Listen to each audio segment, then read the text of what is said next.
Hi, I'm the Rap Critic, and I know, enough with the older stuff. Let's get into something new with D.R.A.M's new smash hit single, Broccoli, featuring Lil Yachty. Ain't no telling what I'm finna be on. Hey, hey. Wow. Thank you for that intro, music video director.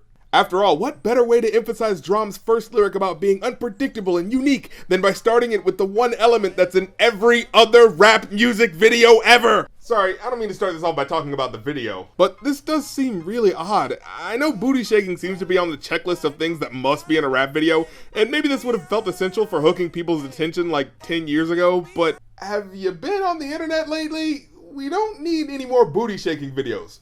We're good. And I know people will say that it's basically become a part of the rap video aesthetic at this point, so of course they're gonna put it in there, but the placement of big booty hoes here feels particularly egregious because, well, they're not in a strip club or a sexy pool party or anything, they're just standing in some random stream.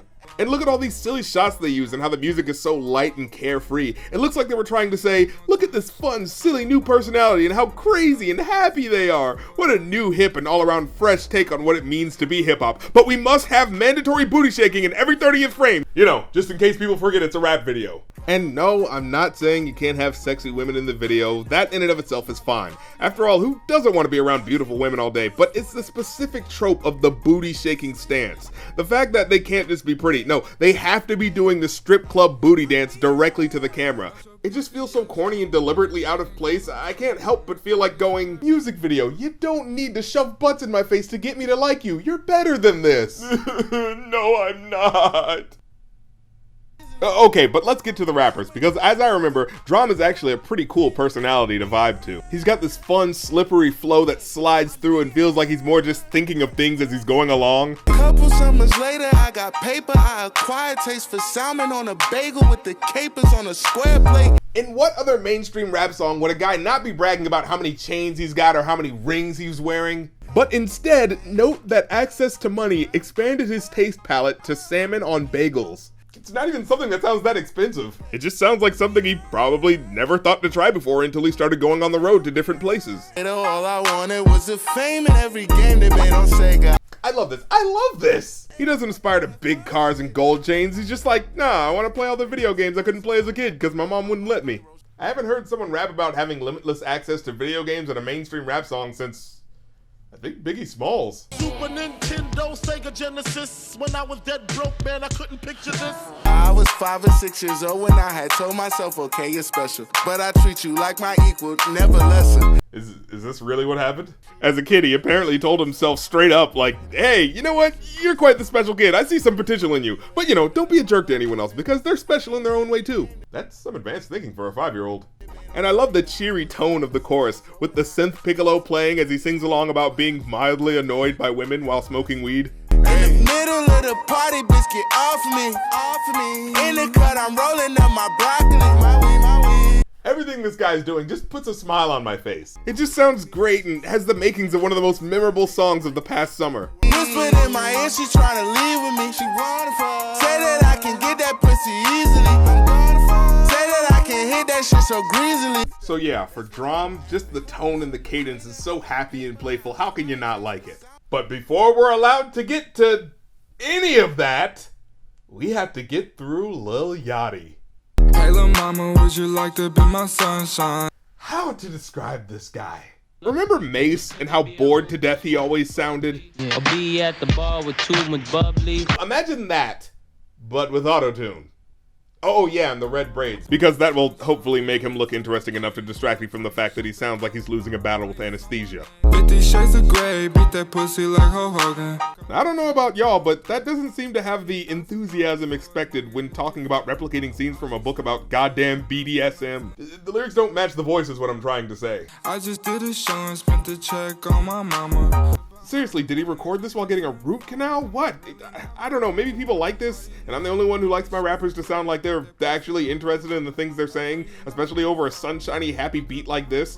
But whatever, let's get started and see how he turns the upbeat music set by D.R.A.M into yet another drab bore fest. Hey lil' mama, would you like to be my sunshine? Nigga, touch my game, we gon' turn this shit to Columbine. Whoa! What the hell, man? Why would you even invoke imagery like that? I don't don't think about dead kids in a party song.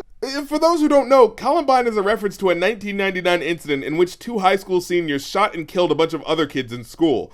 Maybe we've reached a time where that doesn't mean anything to anyone anymore, but back in the day, even fucking Eminem had the good sense to not mention a school shooting in his goofy lead single. This is not the song to do that.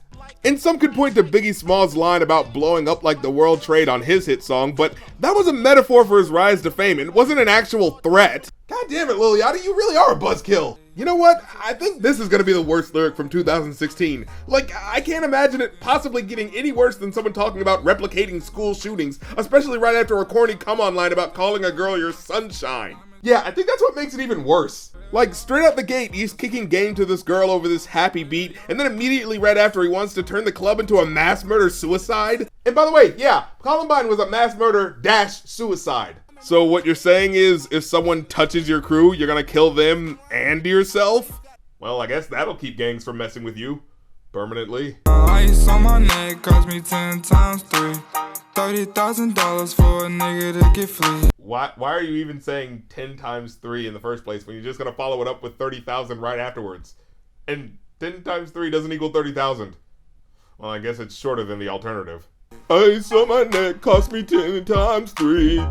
Times 1,000. Beat that pussy like Ho Hogan. I know you know my slogan. If it ain't about guap, I'm gone. We're not excusing this, are we?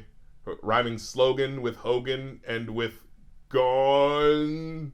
He's not getting away with this, is he? Is everyone cool with this? I feel like if so, his fans are treating him like a simpleton. Like, oh, what's the matter? You couldn't find a word to rhyme with slogan? You know, that's okay. Finding words to rhyme is only like half your job. No big deal. Besides, those online rhyming dictionaries can be super tough to navigate sometimes. I'm a real young nigga from the 6th throwing ball. And then he ends it on a completely boring and forgettable line.